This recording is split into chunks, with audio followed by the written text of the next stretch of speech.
Good afternoon. Happy Friday. Live from Texas, this is the Will Cain Show. We start here.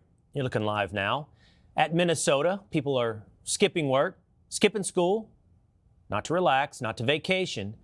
They are protesting, and it's happening all across the country. A so-called national shutdown to oppose ICE and President Trump. And President Trump has a message for those protesters.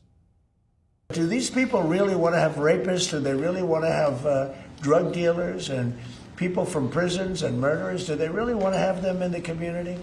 It's really insurrectionists and agitators, and they're paid. We had a border that was so bad, so open, where 25 million people came in over a period of 4 years, and now nobody comes in. Nobody even tries to come in. And I can only say, I think we'll say it very plainly, elections have consequences.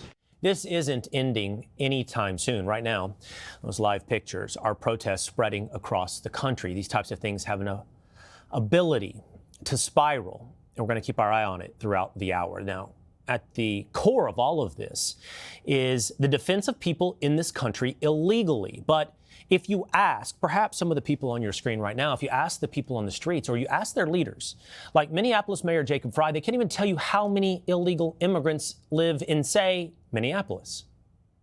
How many do you believe you have in your city at this particular moment in time?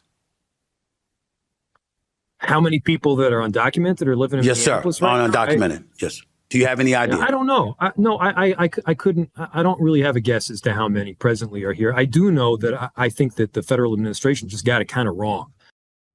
That would be a fascinating series of questions to follow up on. How many would be too many? If you don't know, I wonder if there's a threshold. Is there a breaking point? Is there a marker, a border, a sovereignty that somehow, at some point, in some way, is inviolable? Now, that answer, those questions, would fall on deaf ears when it comes to most celebrities. We've been cataloging over the last couple of days some of the outlandish things that have been said by, quote unquote, the famous, as our country continues to spiral as it is in Minnesota. But as we've cataloged, we've got to add one more name to the list: Kathy Griffin.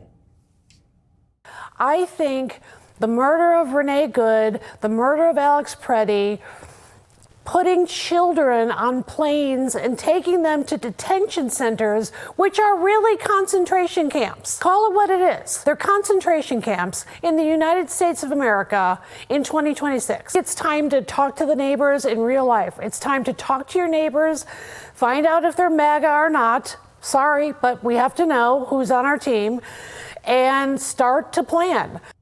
Now, I recognize that I, like Kathy Griffin, are being a little sloppy with my language. She calls detention centers concentration camps, and I call Kathy Griffin famous. We all need to be a little more precise and specific in our word choice. But she's not the only quasi-famous celebrity center stage today.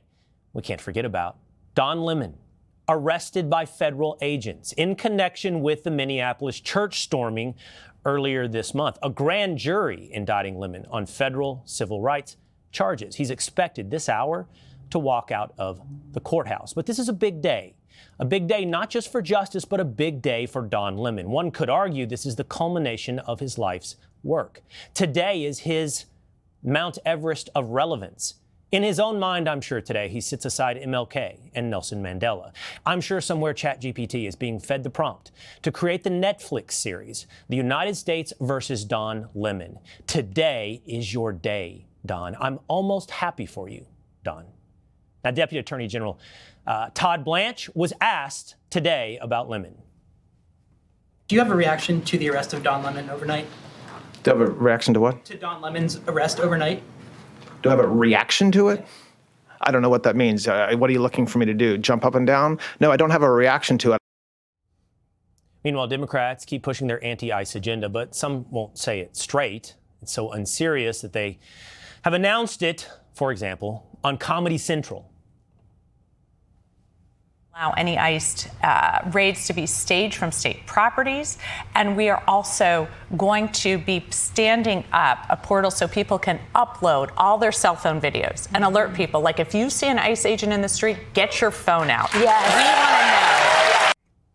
Kathy Griffin wants you to turn in your neighbors like The Lives of Others in East Germany in the 1980s and 70s. And Mikey Sherrill wants you to turn in ICE agents with your cell phone. It's also unserious. But by the way, Governor Tim Walz of Minnesota says that it's unserious, the idea that ICE is real law enforcement.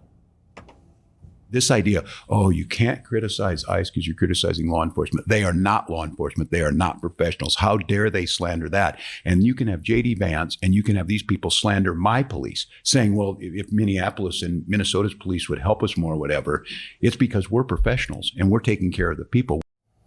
It's barely worthy of a serious response. But here is something that is worthy of seriousness. It is House Minority Leader Hakeem Jeffries. I want you to hear what he says here about DHS Secretary Kristi Noem. We intend to proceed with impeachment proceedings if Kristi Noem is not fired. Kristi Noem is a complete and total embarrassment. She's a disgrace. She's got to go. We are dead serious. She needs to be put on ICE permanently.